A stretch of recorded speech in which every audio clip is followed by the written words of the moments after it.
NoStressMike, NoStressMike.com, talking about white folk. And, but anyway, okay. So there's a misconception, because like I say, because we're trying to make people equal, what they do is they present white folk in movies just like they do police. They pick the bad police and they talk about the bad police. They take the bad white folk and they try to make them look bad, make them look cruel and unrespectful to, people of color. And so they do this, and by doing that, what they're doing, and it's working, it is working, they are bringing the white folk down to the level of the color folk. Just telling you the way it is. White folk now, and well, one thing, there's more white folk, but then again, these white folk now are, they're not doing this in the way of being white folk. A lot of times they're doing it as being progressives, communist type. That's their, they stir up hate.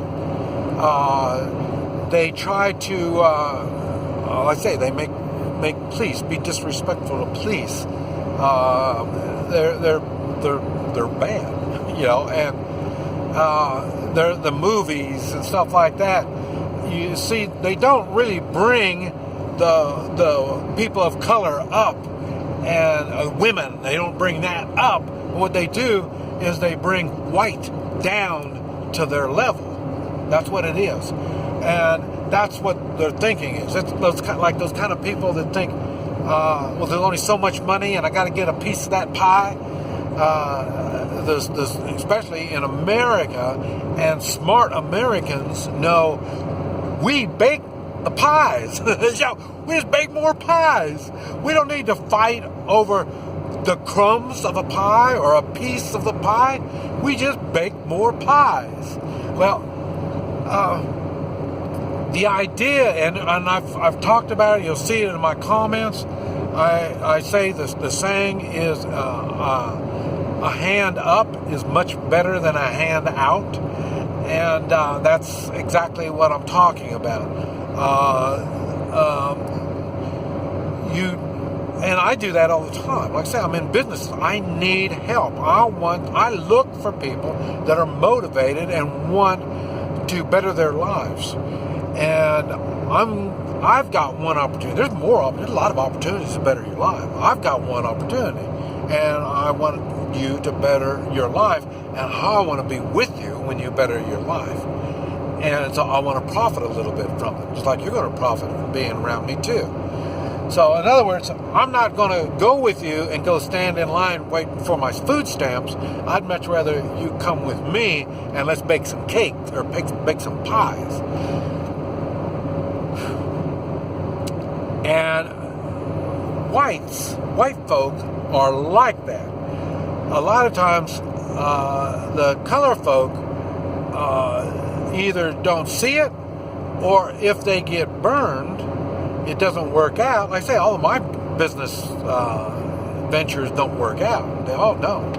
And so then they get discouraged.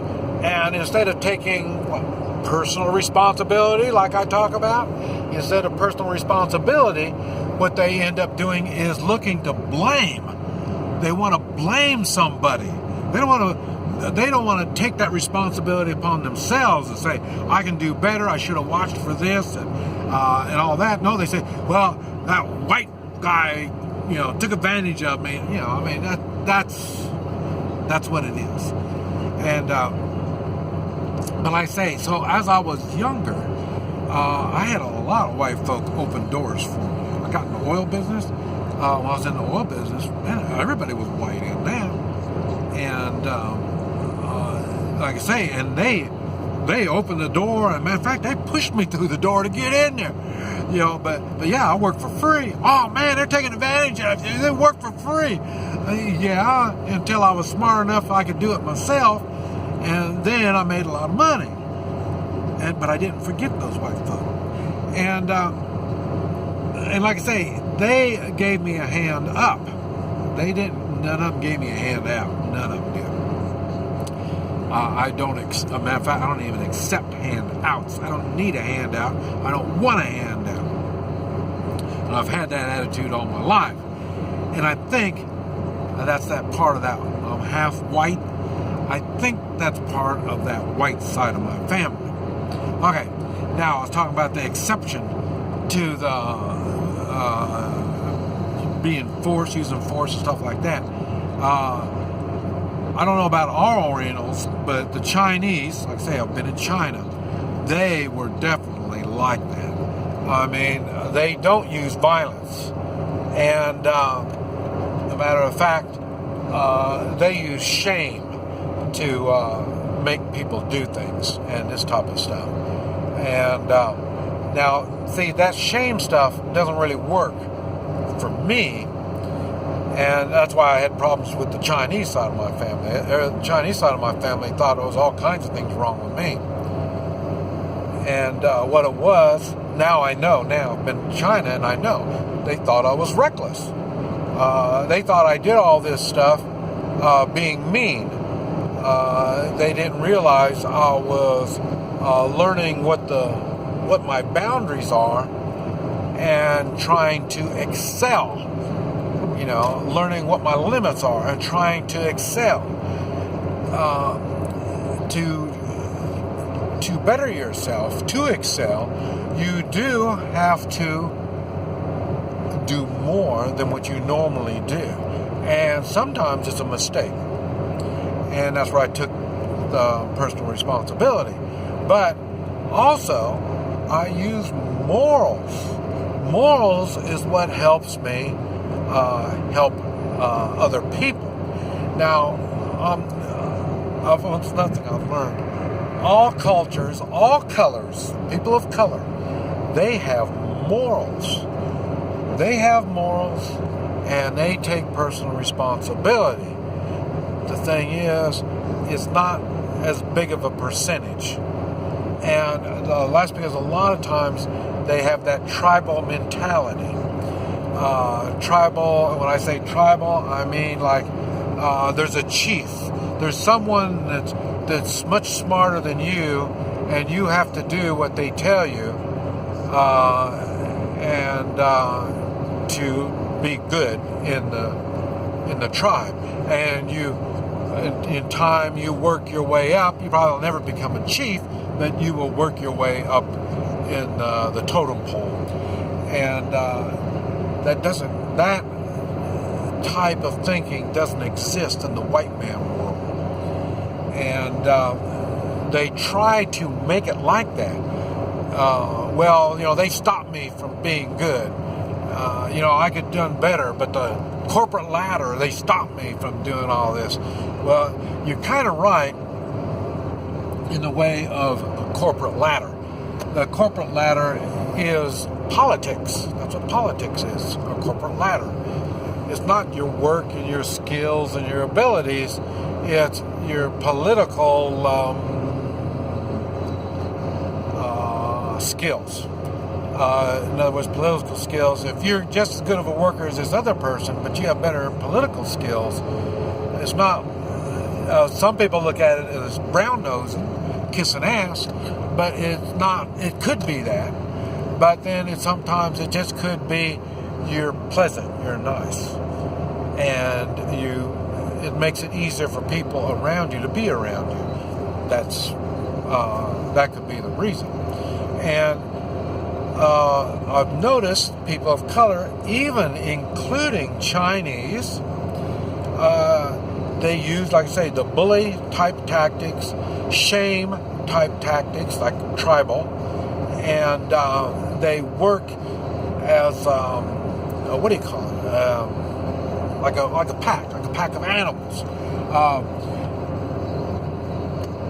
oh, y'all aren't going to like this, but it's you can tell people of color are known to fight as a pack. If there's only one of them, they're much nicer. You get them together, they get themselves all riled up, they're like a pack of animals. So that's how they pack, that's how they fight. You find people with morals and personal responsibility, they don't do that stuff. So white folk in the past wasn't known for that. Now they're getting more known for that, such as skinheads and racially motivated type people, KKK, all this kind of stuff. And again, that's just very small minority of the whites, but they have to point to them and say, "See, whites are bad. Whites are bad." Duh. We're back to the mentality of the people of color that don't take personal responsibility and have no morals. Because, like I say, the ones that do have personal responsibility and morals, they know that it's nothing like they try to make things look. They try to say, look, the policeman shot the black guy. Policemen shoot black guys. Go right over their head. It's because they're not thinking properly. They're not taking personal responsibility, and they don't have morals. But anyway, that's just a little bit of something for you to think on white folk. This is Mike. NoStressMike.com.